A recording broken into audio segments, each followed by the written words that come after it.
Marin Holt did not look for enemies first. She counted the exits they had stolen. At 4 minutes on the exercise clock, she counted 3 exits, then saw the 4th had been quietly taken away. The countdown kept running across the coastal range, flat and official through a clipped radio speaker nearby. Trainees moved in 2 neat files toward the wrong bunker. Trusting painted arrows, canvas silhouettes, and the bored confidence of people who thought an exercise could not hate them. Rook stopped at Marin's knee, rigid and silent. His claws paused on cold concrete at the threshold of the marked clear bunker is less than #0. 5# is greater than. Across the lane, a support contractor adjusted a strip of wet canvas as if he were only fixing weather damage. Bram Kear did not look hurried. That was the first thing Marin disliked about him. The second was that he checked the trainees only after he checked Marin. Not openly. Not enough for anyone else to call it anything. Just a glance passing through salt haze. Salt wind snapped the targets hard enough to make the nearest silhouette twist. It faced inland instead of downrange. A small mistake if a person wanted the comfort of small mistakes. Marin did not. Is less than #0. 3# is greater than. The gates, the target backs, and the trainee movement made a funnel with no clean exit on the left. The 4th exit should have opened beside a condemned sea route marker. A rusted red sign half-eaten by salt and gull droppings. Instead, a temporary barrier pinched it shut. She stepped into the lane and raised one hand. Freeze the lane. Her voice stayed dry. Procedure first. Panic later, if panic earned its keep. The countdown voice kept dropping numbers through static. Rook leaned against her calf once, not asking, not explaining. Just pressure. Not proof. Is less than #0. 3# is greater than never proof. The marked clear bunker smelled of wet concrete and old paint. Rook refused it like the threshold had teeth. A trainee at the rear laughed once, nervous, then stopped when Marin did not look away from the bad geometry. Farther down, the canvas line bowed in the wind and showed the hidden pinch. Not a mistake, a hand guiding movement. Commander Elspeth Rain turned from the observation rail with the kind of control that made irritation sound expensive. Instructor Holt, clear that lane.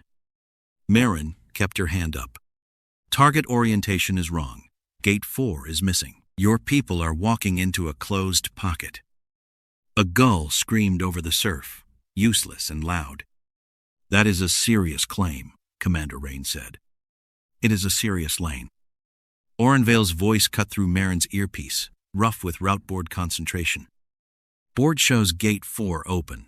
Physical gate is not open. Repeat, board and gate do not match. That bought her 2 seconds and cost her 3 different looks from command staff. Delay. Obstruction. The red flag woman doing red flag work. Kear's hands paused on the canvas. Only paused. Then he smoothed it down again, slow as weather. Commander Rain heard Orrin too. Her jaw tightened. Hold countdown at 1 minute. The radio clipped, answered, failed to answer, then carried the countdown forward anyway. Someone in the tower swore under an open mic. The number kept falling, polite as a machine. Commander Rain looked toward the tower, then back to Marin. That half-turn told Marin enough. Command could see a problem now. It still could not move faster than the problem. Marin moved another step into the lane. Is less than #0. 4# is greater than. The trainees saw her then, some confused, some annoyed, one already smiling like this would become a story in the mess. Get low and stay behind the marker, she said. Not loud. Loud made people look for reasons. Flat made them move. 2 trainees obeyed. 3 kept drifting with the painted arrows, momentum doing the work command had taught it to do. Rook did not move with them. He stayed at the bunker threshold, shoulders locked, breath tight, refusing the clean mark painted beside the door. The wrong target snapped once, loud as a slapped sheet. Beyond it, the lane looked too open. Is less than #0. 4# is greater than Marin. Felt the old math of space settle under her ribs. Not numbers. Not memory. Just the ugly shape of where bodies would go when noise told them to run. She checked the C route marker again, the missing gate, the contractor's quiet hands. Everything pointed inward. Everything made obedience dangerous. Down, she said, and this time it was not procedure. The first hard crack came from inside the exercise, where no live pressure should have existed. Concrete dust jumped off the bunker lip. The smiling trainee folded backward into the dirt without understanding why. Is less than #0. 4# is greater than. No one applauded the safety instructor then. Radios screamed over one another. The countdown died mid-number, and the training range stopped, pretending. The exercise had become something with intent and teeth. The dust hit before the sound finished. It came off the bunker lip in a gray sheet and drifted over the trainee who had gone down. Marin did not run to him. That would have made the next 3 bodies easier to take. She dropped low, caught Rook's collar with 2 fingers, and put him behind the concrete edge where his body could stay useful instead of brave. Is less than #0. 5# is greater than Rook, obeyed with tight breath and no drama. His shoulders stayed locked, his eyes on Marin, not the noise. The lane had changed shape in 1 second. Canvas slapped. Radios clipped into broken commands. Trainees who had been moving toward a painted arrow now froze in the open, exactly where the stolen exit had wanted them.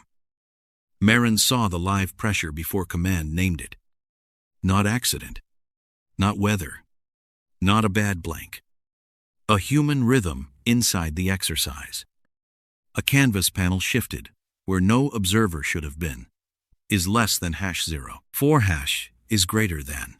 The trainee, nearest the wrong bunker, clawed at the dirt with one elbow, moving toward the painted safety mark, because the mark was still lying to him. Rook tightened once under Marin's hand and held. The old training sound stayed under it. Gulls and surf and the stupid flap of canvas, but they no longer belonged to training. Somebody had waited for movement, then punished obedience. "Rain, this is live," Marin said. "Emergency halt, now." Commander Rain's answer broke under 3 other voices, one of them trying to deny what concrete dust had already explained. Is less than #0. 5# is greater than Orrin, cut through them, sharper than before. Gate 4 remains blocked, 2 trainees exposed on the left pocket. If they run forward, they're boxed. Marin saw it. The wrong target, the blocked exit, the open lane, and the new pressure all held the trainees still for someone else's timing. One trainee crawled the wrong way, pulled by instinct toward the bunker marked clear. Rook's breath hitched. Marin gave one flat sound, and the dog stayed. Useful, not heroic. She could feel command still catching up behind her, each second wrapped in permission. She did not have seconds for permission. Is less than #0. 4# is greater than she. Had bodies in bad geometry and one narrow choice before the lane ate them. Her limited emergency authority existed for catastrophic breach, not committee comfort. This was the breach. "Left pocket, stay down," she said. "Do not follow the arrows." Her voice carried less than the radios. It carried enough, barely, which still counted under live range pressure today. One trainee flattened. Another pulled the wrong shoulder inward and found the concrete seam Marin had been trying to buy for them. Marin acted before Commander Rain cleared her. Is less than #0. 4# is greater than sent. She registered the hostile pressure through movement, not certainty, a wrong pause behind canvas. A shadow where no exercise observer should have been. The trainees held by fear in a pocket with no left exit. She made the decision that left the fewest living people trapped. The hostile pressure stopped. No clean drama came with it. No neat lesson. Canvas jerked, then sagged where the hidden timing had been. A route control rhythm dropped out of the lane, and the trainees felt the gap before they understood it. 1 second the lane was pinning them in place. Is less than #0. 4 hash is greater than. The next two of them had enough room to crawl behind concrete. The third dragged the smiling trainee by the back of his vest, ugly and slow, but moving. That was the consequence. The cost arrived right behind it. Every radio on the range seemed to know Marin had moved before permission. Commander Rain's voice came through low and hard. "Instructor Holt, report your action." Later, Marin said. Her hip burned where she had twisted too fast into the bad angle. The lane opened for the trainees and closed around her. Concrete dust stuck to the sweat at her temple. Is less than #0. 4 hash is greater than her support angle had gone too narrow. And everyone with eyes on the range had just learned which gap she could still read. She had not solved the attack. She had made herself readable. The silence after the stopped pressure felt worse than the noise, like the range was taking notes. Across the canvas line, Bram Kear finally stopped pretending to fix weather damage. He did not stare at the fallen pressure point. He looked at the gap Marin had used, then at the line between her and the observation edge. A man who cared about surprise would have looked angry. Kear only looked corrected. Is less than #0. 4 hash is greater than. That was worse. He touched 2 fingers to his headset and turned half away from the command rail. Marin could not hear his words through the radio storm, but she saw the answer move downrange. A support panel shifted. A lane light went dead. The open view that had saved the trainees narrowed by half. Orrin swore once in her ear. "Your line is getting cut." Marin already knew. The canvas snapped harder, pulled by hands she could not see. Rook pressed against the concrete, still controlled, still breathing tight. The trainees were moving now, alive, low, terrified. Is less than #0. 4 hash is greater than. Marin had bought them that. Kear had bought himself the next problem. Her sightline disappeared, 1 strip of canvas at a time. Beyond the closing gap, another route light flickered where it should have stayed dark. And Marin understood the enemy had stopped treating her like an obstruction. Now they were shaping the range around her, 1 blind angle at a time. The escort that wasn't. The route light that should have stayed dark flickered twice, then held. Not steady. Not official. It gave the transit apron a sick little glow, through smoke thinning in the wind. Is less than #0. 5 hash is greater than. Marin stayed low behind the concrete, with Rook tight against her leg, while the surviving trainees crawled into the narrow safety she had bought. Her hip kept a hot pulse where the bad twist had caught, and she let it matter only as information. Pain changed timing. Timing killed people. Orrin's voice came through clipped and ugly. That light feeds the apron between control and bunker 3. Board still shows closed. The canvas strip Kear's people had pulled into place kept chewing away her view of the live lane. Past the gap, boots scraped on wet concrete. Not trainees. Too even. Is less than #0. 3 hash is greater than too calm. 4 shapes moved out of smoke around a 5th man in a dark field jacket. They looked like an escort if a person only counted bodies. Marin counted exits. The apron sat lower than the lane, slick with old salt and recent dust. A place built for controlled movement and now being used like a throat. Every route light looked innocent until it told someone where to die. The man in the middle was Dr. Kale Venn. Marin knew the face from the briefing slate, though the slate had made him look cleaner and less breakable. Is less than #0. 5 hash is greater than. Drone navigation engineer, guest technical observer, handle with diplomatic care. The men around him handled him like cargo. One walked half a step behind his left shoulder, close enough to cut off the maintenance door. One drifted wide enough to own the return path. One kept his body between Dr. Venn and the control stairs. The fourth watched the bunker mouth instead of the man he was supposedly protecting. Rook did not bark. He pressed forward 3 inches, stopped, and rolled tension through his shoulders, a hard little check against Marin's knee. Stress cue. Not truth is less than #0. 3 is greater than. Just a dog telling her the air around Dr. Venn was wrong. Dr. Venn's hands were low and stiff. His thumb pressed into his palm until the knuckle paled. He touched the seam in the concrete with the edge of one shoe, not enough to step away, enough to measure it. Left is sealed, he said, too precise and too soft for the men holding the exits. That door opens inward. They're using it wrong. Then his eyes flicked right, one frightened correction, small as breath. Marin watched the escort react to that glance. Protectors looked outward. Captors looked at doors. A is less than #0. 4 is greater than. These men looked at doors, then at Dr. Venn's feet, measuring how fast fear could be marched. That tiny correction bought Marin the second he did not have. The escort's spacing changed as soon as Dr. Venn spoke. The man behind him clipped his own stride, trying to correct the misstep. And the wide man lost half a pace he had not meant to spend. The wide man stepped to close the right side route, and the one behind him turned his head toward the transit marker. Route control, not protection. Marin felt the pattern settle. Kear did not need Dr. Venn comfortable. He needed him moving alive. Is less than #0. 4 is greater than.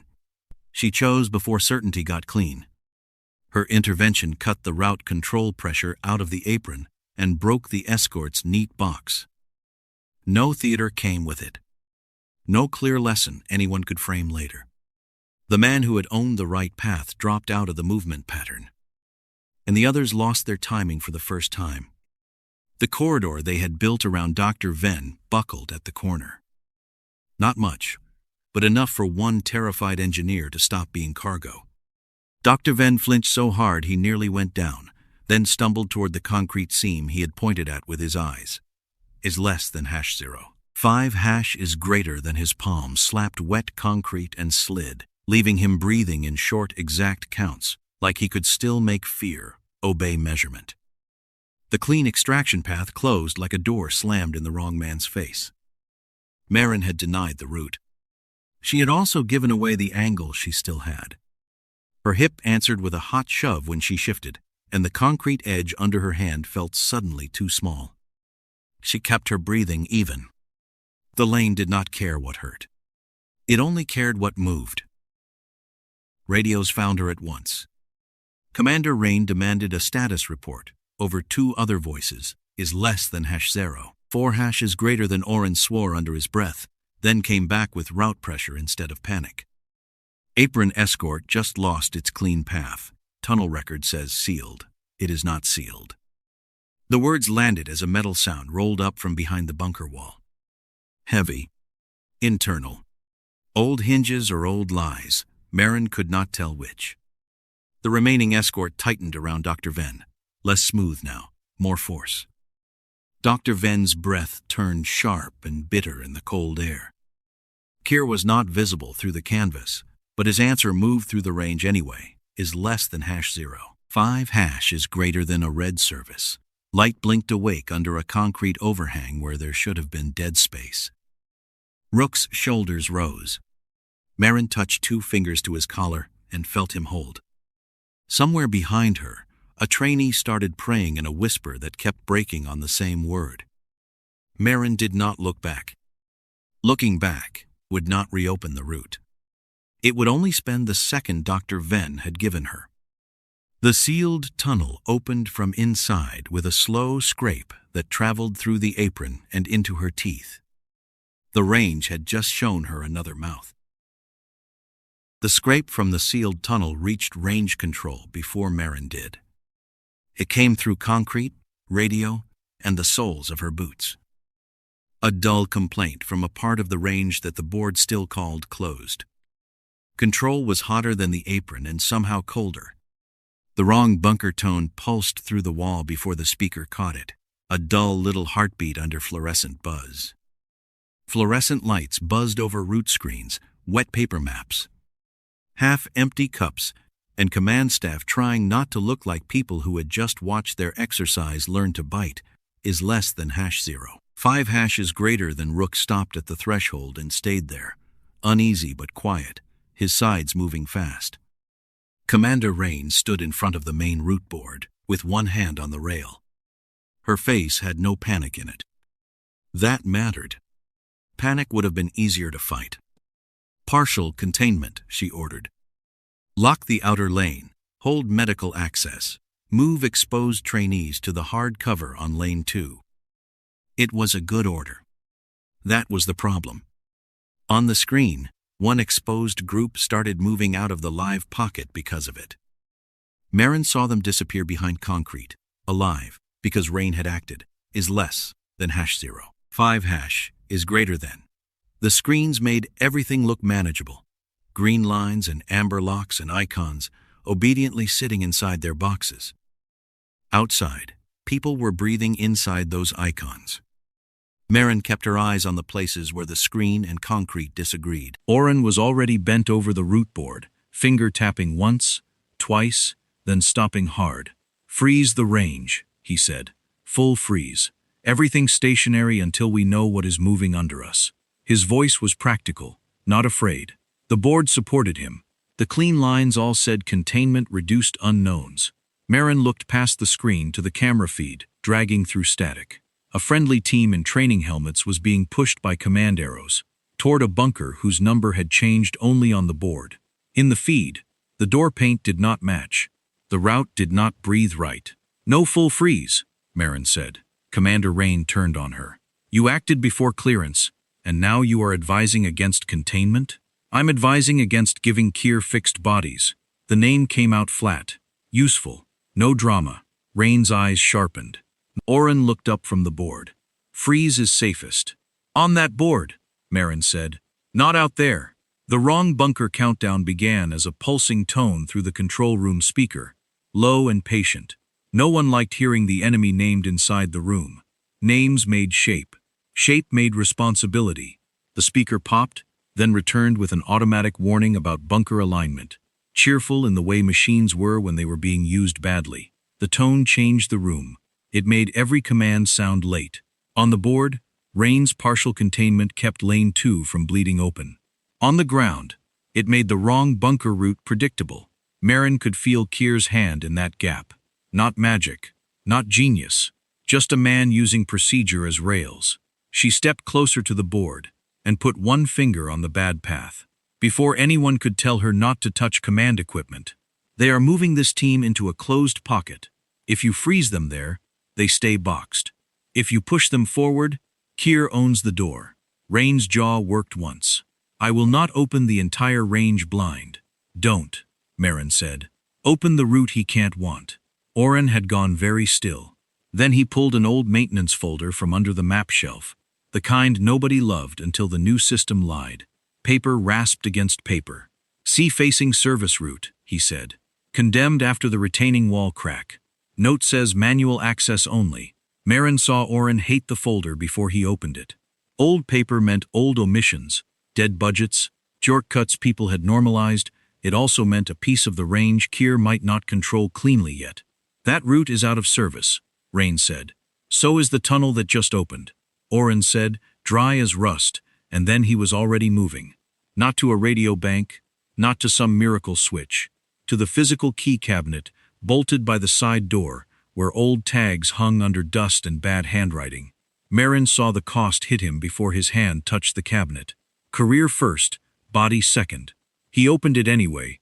Rain did not stop him. She also did not bless it. That was as much permission as the room could afford. The wrong bunker tone kept pulsing, steady enough to make every pause feel dangerous. On the camera feed, the friendly team turned with the arrows, trusting the system that Kear had taught to lie. Wet canvas thudded somewhere beyond the wall. A distant boom followed, late and low, and the feed shook hard enough to smear bodies into gray shapes. Rook lifted his head from the threshold. Marin felt the range narrowing again. Rain's order had saved one group. The next one was walking into predictability. Marin looked at Rain once. Not for approval, for timing. The commander gave nothing away except the smallest tightening around her mouth, which was not consent and was not refusal. It would have to do. Orrin took the old sea root key off its hook, and unofficial action stopped being a choice. It became the only thing still moving fast enough. Orrin took the old sea root key, and Marin saw the range answer by taking away her distance. The stairwell door below control should have opened into a clean service descent. Instead, the light over it died as she reached the landing, and the wet canvas outside snapped against the concrete like a hand closing over her view. The last open slice of lane vanished behind a shifted support panel. Kear did not have to stand in front of her to be there. His pressure moved through switches, hands, bad timing, and men placed where sightlines went to die. Orrin's voice followed her down the first turn. "I'm cutting across to the sea route. 30 seconds if the old lock isn't frozen." He made it sound possible. It was not help yet. Rook was behind her, blocked by the narrow turn and a fallen sign frame that had wedged across the upper stair. He could see her, he could not reach her fast. Marin kept moving, because the wrong bunker tone was still pulsing through the walls. Thin and patient, and the friendly team outside was still being herded toward a door the board had taught them to trust. Every step down made the range smaller. The first man came out of the stairwell shadow without noise worth naming. Not wild, not rushed. He arrived inside the space where Marin's rifle distance, her clean angle, and most of her old certainty were useless. He knew which side she favored. She saw it in the pressure, in how he crowded the bad hip and forced her against the rusted rail instead of the open side. The angle was chosen, not lucky. It asked her injured side to carry weight, then asked the stairwell to punish the answer. Professional. Studied. Kear had not just cut her line. He had read what she used when the line disappeared. Marin let the rail take her weight. Then the wall took the rest of it harder than she wanted. Concrete scraped through her sleeve.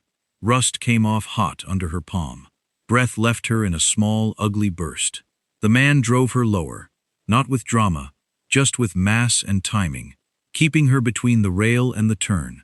No room for clean work. No room for pride. Marin did not try to be stronger. Stronger was a young person's lie in a narrow stairwell. She watched his balance instead. One boot trusting the wet third step. One shoulder trusting the rail to hold. Terrain spoke first. She listened. The stairwell smelled of wet paint, old metal, and dust kicked loose by bodies moving badly. Rook hit the fallen sign above with a hard metallic clatter, claws scrabbling, angry, because he was delayed and trained enough not to make that delay worse. Marin survived the next seconds by giving up the kind of victory people like to talk about. She lost height, lost balance, lost the neat little pouch at her belt when it snapped loose and skittered down the stairs.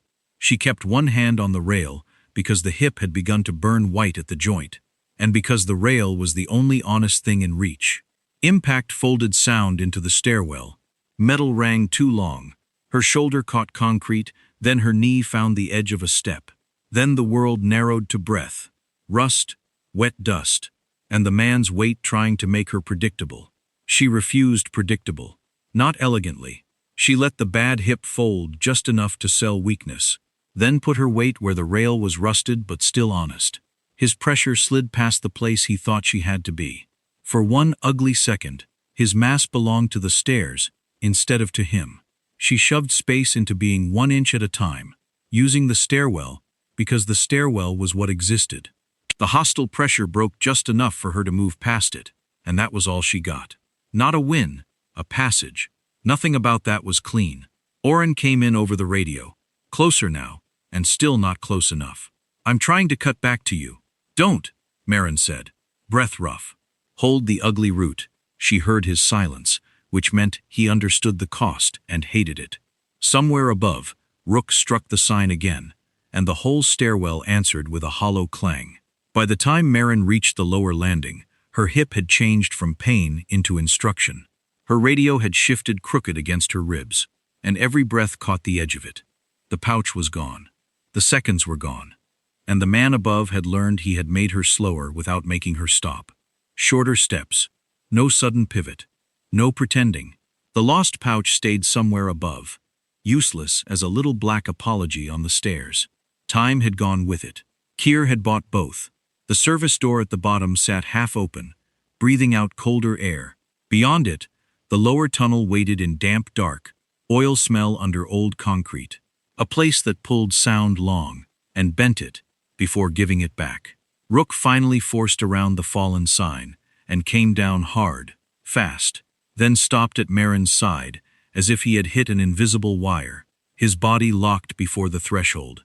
His nose worked once, twice. Then he refused the lower tunnel with every trained line of his body. No bark, no theater, just claws planted, shoulders tight, head low, breath caught in his chest. Marin looked into the dark, then down at him. The wrong bunker tone pulsed behind them. Ahead, the tunnel breathed bad air. Rook did not move.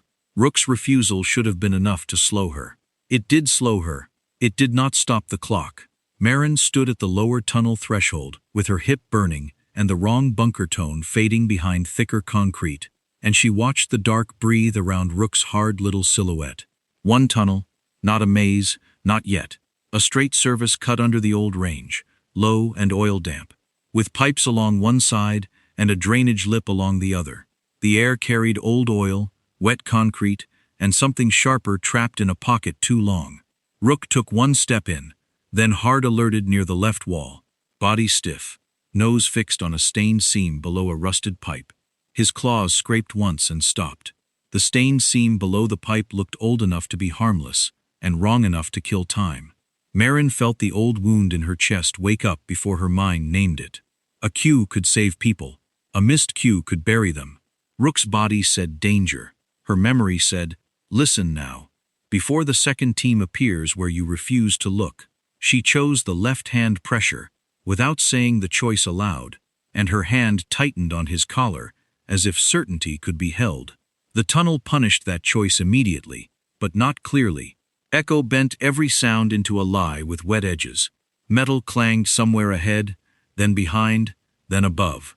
All of it the same sound wearing different masks. Rook's alert sharpened into overload. His breath came too fast. He pressed toward the stained seam, then away from it. Then checked Marin's leg with his shoulder, as if asking for a world that made sense. He was useful. He was wrong. Or not wrong enough. That was worse. Marin overcorrected around him, pulling the team's movement toward the bad pocket and away from the faint draft she had not trusted. One choice, one wrong lean. The whole tunnel seemed to tilt with it. The damp floor slid under her bad side boot. Pain flashed up and made the tunnel tilt for one mean second. Orrin's voice snapped through a dead patch, broken into pieces. You're pulling off the sea route. I've got a closing door on my side. She turned too late. On the radio, his breath hit hard. Then metal boomed close enough to make the tunnel roof shed grit. Orrin was nearly cut off, because she had believed the cue harder than the space. Marin's control cracked in one small word. Hold. Farther down the tunnel, Dr. Kale Venn panicked. Marin heard it before she saw him. A breathless, precise voice breaking on the wrong detail. They can't leave me in the pocket. They need me through the handoff alive. They need me alive. The guidance stack dies if I don't walk it through. No speech, no briefing, just fear spending truth, because fear had run out of places to hide. The words moved the enemy faster. Shadows shifted beyond the damp bend, where the escort had forced him forward. Kear's people did not drag Dr. Venn like a body. They moved him like a deadline. That distinction mattered and hurt. Rook coughed once, low and harsh, then shook his head hard enough that his collar clicked. Marin put 2 fingers under it, and felt heat and stress, and training all fighting inside one animal that could not explain any of it. She had asked too much certainty from him. Worse, she had asked it at the place built to break certainty. The residue pocket had stolen the dog's clean language, and her own old guilt had translated the theft into a wrong route. Trust did not vanish. It just stopped being clean. Rook was still working. Marin was still responsible for what she made his body mean.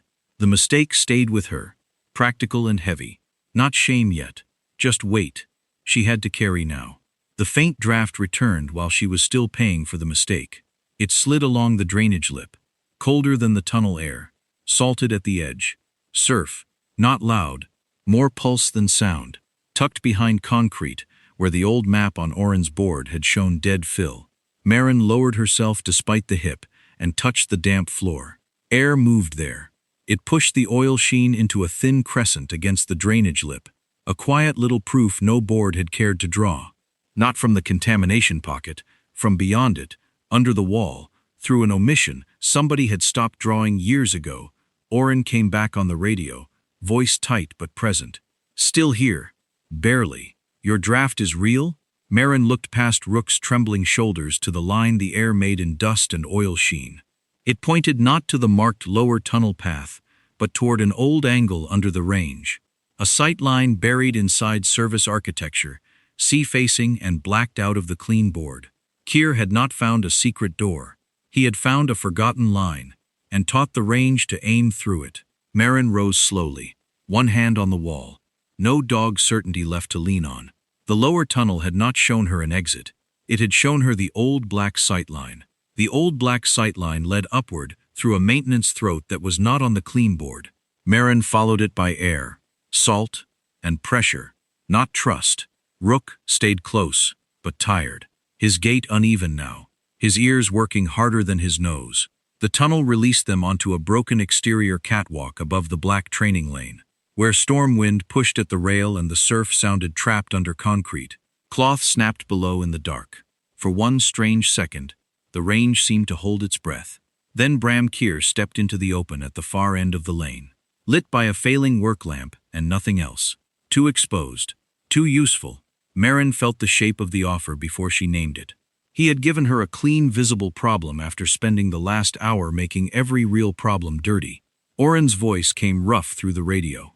"I see him. Tell me you see him." Marin did. She also saw the narrow door behind him, the dead lane light to his left, and the little strip of black space where a second team could wait, without being counted sewers. The catwalk itself helped Kear. Half the outer railing had been patched with temporary mesh, and the mesh rattled every time the wind shifted. It made distance feel cheap. It made every stable line feel borrowed. Dr. Kale Venn was below and right, moving under pressure beside a service wall, one hand flat against the concrete, as if touch could keep the world exact. His escort had thinned, but not broken. Orrin was 30 yards off Marin's angle, pinned near the old sea route access, with the key in his hand, and no clean cover between him and the next crossing. Kear stood still enough to tempt any simple answer. He even let one hand hang loose, the posture of a man pretending he had run out of moves. Rook came against Marin's leg. Not hard, not warning like before. A quiet handler check. Dog fatigue, dog uncertainty, dog body saying she was still here, and so was he. Marin counted exits because there was nothing else honest to count. Kear's exit, Orrin's, Dr. Venn's, the dead pocket under the catwalk, the route the second team would use if Marin spent the moment on the visible man. "Take it if you have it," Orrin said. Not praise, not command. A man under pressure asking for the fast solution. Marin let the wind pass over her face. No clean shot is clean until the exits are counted. The line came and went inside her, small enough to be useful. The storm pressed moisture against her cheek. Below, the black training lane seemed too empty, which was another kind of crowding. Empty space could hide timing as well as bodies. She refused the shot, not by freezing, not by hesitating into fear. She moved the living route instead. "Orrin, don't cross," she said. "Drop behind the C marker." Dr. Venn, down and left. Her voice was flat enough to cut through radio noise. Orrin swore once, angry because he thought she had lost the only opening. Then the mesh under Marin's left hand trembled with weight that did not belong to wind. The black space under the catwalk filled with movement. A second team appeared exactly where his crossing would have put him, fast and low. Using the dead lane light like a curtain, Dr. Venn stumbled, caught the warning late, and threw himself behind a concrete lip, with a sound that was mostly breath. Kear did not smile. He did not need to. He had put himself where Marin's old wound would want him most, and he had watched to see whether she still worshipped the clean answer. The quick victory went with the wind. It left nothing dramatic behind, just a worse route, a live second team, and Orrin breathing hard into the radio, because being wrong had nearly killed him. The second team's arrival did not feel like a reveal. It felt like a confirmation Marin hated earning. They had been there the whole time, patient under the noise, waiting for her to make Orrin and Dr. Venn predictable. "I see them," Orrin said. His voice had changed. Less argument, more cost. The second team pushed official routes closed in pieces, one movement at a time, herding Dr. Venn toward the same old logic Kear had been using from the first wrong target. Marin watched Kear step back out of the light, not fleeing, not rattled, simply removing the bait after it had done its work. Her hip throbbed under her like a bad clock. Rook leaned against her knee and panted once, low and rough, then steadied himself. He had given her no answer. Good. Answers were getting people boxed. Orrin came back on the channel. "Official route is gone." Marin looked toward the cold breath rising from the old sea-facing cut, the one the map had omitted and the surf had betrayed. The condemned path waited below them, wet and narrow, and probably angry at being remembered. "Then we use the ugly one," Marin said. No one liked that. That did not make it wrong. Below, Kear's second team began closing from both sides. Marin did not watch Kear long. Watching bait was still feeding it. She watched the routes he had made worse, and the people he had almost turned into proof. The ugly route started as a rusted service hatch under the catwalk, half hidden by salt grass. Broken concrete, and the old red warning marker Marin had seen before the first shot, ruined the exercise. Not a secret. Worse, a known thing everyone had stopped respecting because the paperwork said condemned, and the map preferred silence. Orrin reached it first, breathing hard, the old key shaking once in his hand before he made himself still. Official routes behind him were already shrinking under Kear's second team. Lane lights died in pairs. Radio chatter thinned, then went too clean. The kind of quiet that meant people had stopped reporting what they could not fix. Dr. Kale Venn crouched against the wall, shaking but moving when Marin told him to move. Rook came down last, slower than he wanted, paws careful on the wet metal rung. He put his nose toward the hatch, then pulled back and panted, not refusal this time. Not a lead either. Fatigue had taken the clean edge off him. Marin touched his shoulder once. "You stay honest," she said. It was not comfort, it was a job description. The sea marker knocked softly against its chain in the wind. A small, useless sound from a warning nobody had loved enough to keep visible. Orrin looked at the hatch, then at Marin's hip, then at the route closing behind them. This thing was condemned for a reason. "So was our official plan," Marin said. The corner of his mouth moved, almost humor, and not enough time for it. He worked the key into the old lock. Nothing happened. For half a second, the whole range seemed to enjoy that. Then Orrin threw his weight into the door. Not fancy, not clean, just a man spending shoulder, knee, and career on a bad idea before proof got polite. The hatch gave with a wet scrape that took skin from Orrin's knuckles and left his shoulder hanging wrong for one breath. Cold sea air rolled out, carrying rust, old stone, and surf under concrete. Rook lowered his head and checked the opening, body tense, then backed off to Marin's side. He could warn. He could not guide. That difference mattered now. Marin stepped in first, because the tunnel would punish speed, and her hip would punish arrogance. The first drop made the joint bite deep. Marin shortened her stride before the pain could shorten it for her. She kept her hand on the wall and let the pain set the pace. Behind her, Dr. Venn whispered something exact and useless about structural load, then shut up when the root groaned around them. Orrin took the cost without ceremony. That was the thing about old root men. When the map lied, they did not get poetic. They found the hinge and paid whatever the hinge wanted. The sea-facing route solved the wrong problem immediately and created two better ones for Kear. It got them out of the closing official lanes. It also put them below radio comfort, below clean light, and inside a space where every footstep sounded like more people than they had. Wet stone dragged at their boots. Surf moved under the concrete with a slow animal pulse. Orrin stayed behind Marin long enough to pull the hatch inward and jam it with a bent bracket, buying seconds at a cost he did not bother naming. The bracket bit into his palm. He wrapped his fingers around it anyway and used the old metal like it owed him money. "They'll know," Dr. Venn said. "They already know," Orrin answered. "We're just making them work." Marin heard the first team above them, muffled through the old slab. Then another pressure ahead, lighter, patient. Kear compressing from both sides. He had lost the clean bait, not the field. Rook's breath rasped beside her. Once he stopped and checked back toward the rear. Shoulders tight. Marin read it as pressure, not truth. Rear is closing, she said. Orrin did not ask if she was sure.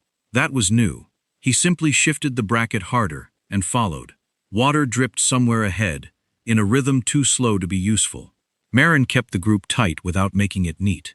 She slowed when Dr. Venn's breath turned too sharp, then moved again before pity could become delay. Neat paths were what Kear liked. They came out below the old observation bunker with less time, less air, and no one feeling rescued. The black bunker sat above the sea, cut like a thing poured from night food. Slit windows narrow enough to make every view a bargain. Marin paused in the shadow of the last concrete rise and let the layout settle. Her hip was no longer just hurt, it was managing her. Rook stood at her left, panting, head low, still working, but no longer pretending the world smelled clean. Dr. Venn clung to the wall, alive and terrified, and still needed by the men trying to take him. Orrin looked at Marin before he looked at the door. "Your read," he said. "Brief, no praise, worse than praise, maybe. Trust before clean proof." Marin took it because there was no better tool left. Behind them, metal rang where Kear's team found the jammed hatch. Ahead, one bunker slit went dark, then another, as if hands inside were closing eyelids. Kear had the exits. The ugly route had carried them to the black bunker. It had not carried them out of anything.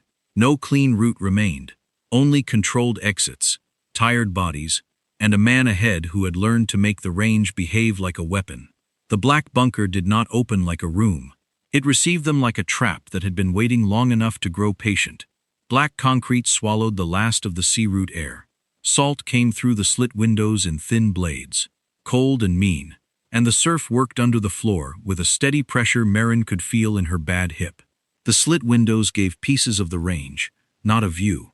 One strip of wet canvas, one dead lane light, one blocked exit wearing darkness like paint.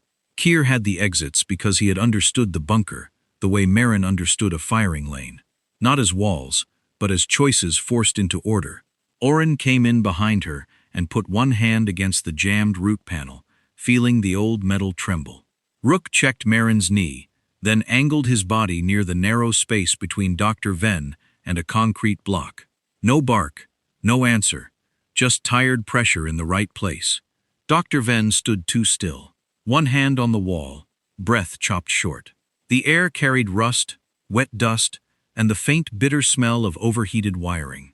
Somewhere deeper, metal scraped once and stopped, as if someone had tested a door and decided patience would hurt them less. Kear's voice came from the dark ahead, low and almost bored. "He walks out. You decide who else does. No speech, no triumph. Just a controlled man offering a bad shape and calling it a choice." His calm had a human edge now, a fraction too flat. The voice of someone correcting a plan while refusing to admit it had been cut. Marin heard that edge and let it sit where fear wanted to sit. Marin did not look at Kear first, she looked at the living paths. Dr. Venn had one route forward, which meant it was not a route. Orrin had a reach to the side panel. But the panel would put him in the slit window spill for one ugly second. Rook's body had already found the squeeze point, the place where blocked movement would turn into collision. Marin had a degraded line through a slit window and a strip of broken interior angle. Bad enough to punish confidence, and good enough to break rhythm if she used it like a tool instead of a wish. Kear had counted on the clean finish bait again. He stood where she could spend everything on him and leave Dr. Venn moving into hands she could not see. She chose the rhythm, not the finish. Salt air slipped through the slit and brushed the side of her face. Orrin's sleeve rasped on rust behind her. Rook's nails stopped, started, then stopped again at the squeeze point. Dr. Venn's breath hitched in 3 sharp counts. Marin took those pieces together faster than clean information could arrive. The hostile pressure at the far exit broke. It did not end the fight. It changed its beat. A dead lane light beyond the slit blinked once and stayed dead. Dr. Venn flinched and dropped lower. Orrin moved with the brake, shoulder hitting the side panel, hands working old metal by feel, not magic. The panel screamed. Kear moved at the same time. Fast now. All the patience gone from his body, but none from his face. The bunker compressed into breath, metal, salt air, and Marin's hip, telling her every step had a price. She did not get distance back. She got a stagger in the men outside the exit, a thin wedge of uncertainty, and Kear, moving half a beat earlier than he wanted. The broken rhythm bought maybe 2 seconds. 2 seconds was not salvation. It was a dirty little loan. She spent it before the bunker could charge interest. Kear came inside her distance and made the price immediate. Marin had no clean line now, no neat room, no story anyone would enjoy retelling. He drove her toward the slit wall, using the blocked exit and her bad side the way his people had used arrows and gates. Concrete hit her shoulder. Pain lit the hip, sharp enough to whiten the edge of the room. She stayed ugly and useful. Kear's patience broke by 1 fraction when she refused to meet force with force where he had planned it. That fraction was almost nothing. In a bunker with blocked exits, almost nothing was a working tool. 1 hand found the wall. 1 foot found enough floor. And she gave ground only where giving ground moved Dr. Venn out of the straight path. Rook crossed in front of her, not attacking, not heroic, just body positioning into the closing lane at the exact wrong time for Kear. He checked Marin's leg first, a tired handler question, then planted across the narrowest piece of floor, as if his body had become a door nobody had ordered installed. His nails scraped the concrete once. The sound made Dr. Venn look down instead of forward, and that half-second saved him from walking into the handoff line. Now, Marin said, or thought she said. Orrin threw the side panel open wider and took the exposure with it. Dr. Venn made his own choice then. Frightened. Clumsy. Real, it loads inward. He gasped, and then his hand slipped on wet metal. He lunged back toward the blocked extraction path and shoved his shoulder into the old service latch from the wrong side. Not to escape, but to jam it against the men waiting for him. His panic became weight.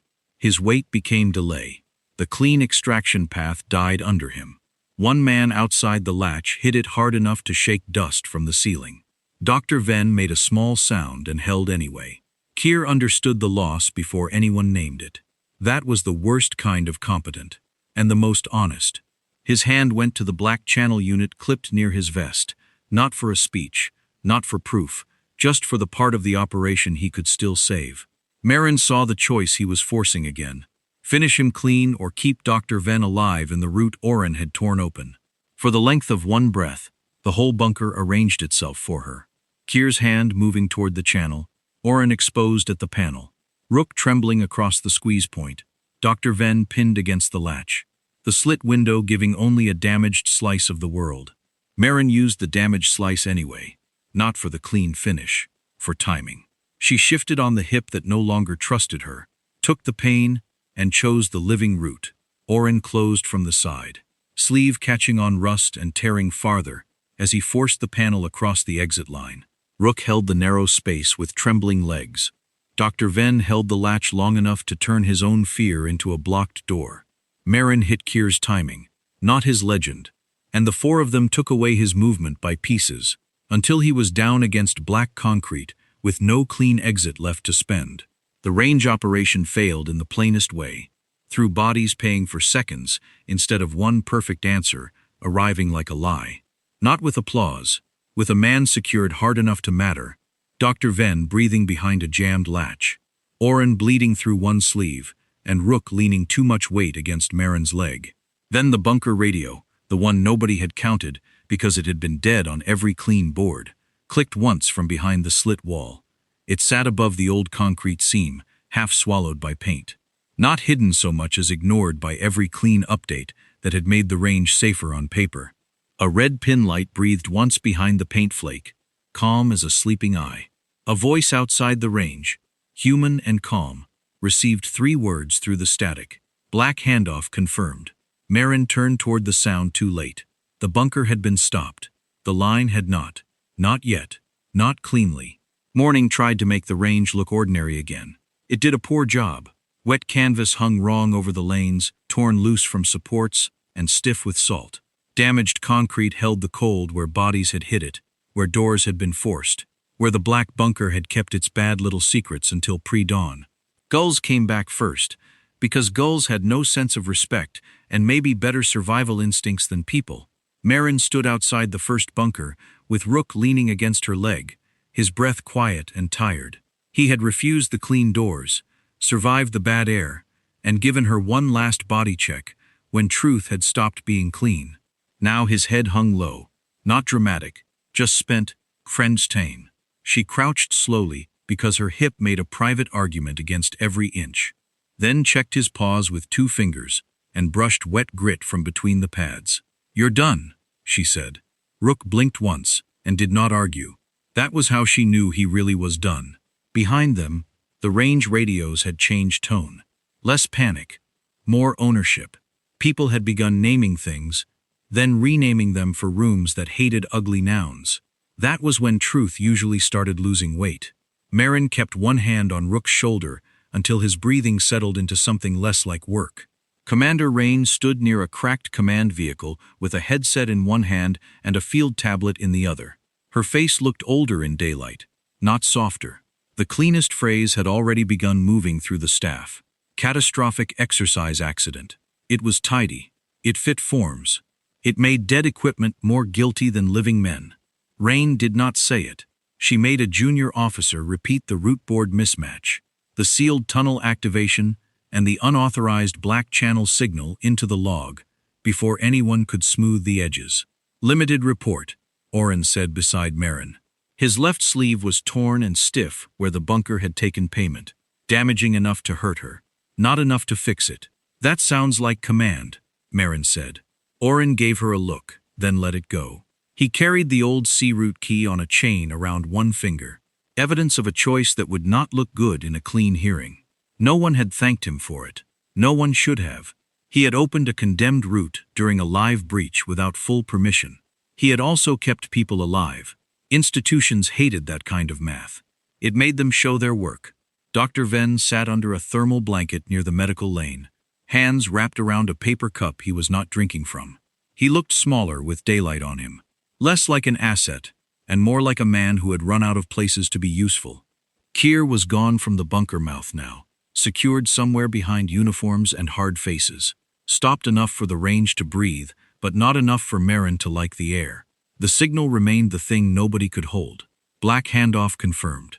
3 words had escaped, and the receiver stayed outside the frame, beyond the gulls, beyond the damaged concrete, beyond the little official circle trying to decide how much truth it could survive. Rain's log could name the unauthorized channel. It could not name the person who had answered it. Nell Varro approached with a blanket around her shoulders and salt dust on one cheek. She looked at Marin, then at Rook, then at the first bunker door. Smart girl. She did not look where people wanted her to look. "If you saw it before they did," Nell asked, voice plain and rough, "why did the range still make everyone walk that way? No hero in the question. No comfort either." "Good." Comfort would have been insulting. Marin watched a crew cover the wrong target with fresh canvas instead of turning it around first. The small act bothered her more than it should have, or exactly as much. Marin did not answer fast. Fast answers were how people built doors over holes. She looked toward Commander Rain, who was still refusing the cleanest label, one careful sentence at a time. She looked at Orrin, who would probably lose more than a sleeve before the day finished. She looked at Dr. Venn, alive and shaking under a blanket, and at the black bunker slit windows holding the last dark like they owned it. "Because the arrows were easier to trust than the people in front of them," Marin said. "And because nobody stopped the first wrong sign." It was more than she liked saying, so she stopped there. Rook shifted, ready to follow when she moved toward the lane. His front foot lifted, then touched down badly. Marin saw it before he tried to hide it, because dogs had pride too, just less paperwork. She put a hand against his chest. "No." Then she walked alone to the first bunker threshold and stopped before he had to. The painted clear mark beside the door had survived the night. Of course it had. Paint was stubborn. So were lies. Behind her, Rook sat down with a tired sigh. The surf moved under the range. Somewhere beyond it, a human receiver had already heard the handoff. Miles from the range, in a parked utility van, with rain drying on the windshield. Someone replayed the 3 words once, then muted the channel before the trace could grow teeth. A second device on the seat, lit with a new time, a new site, and no name attached. The range operation was over. The line had moved, and somewhere another door had already begun.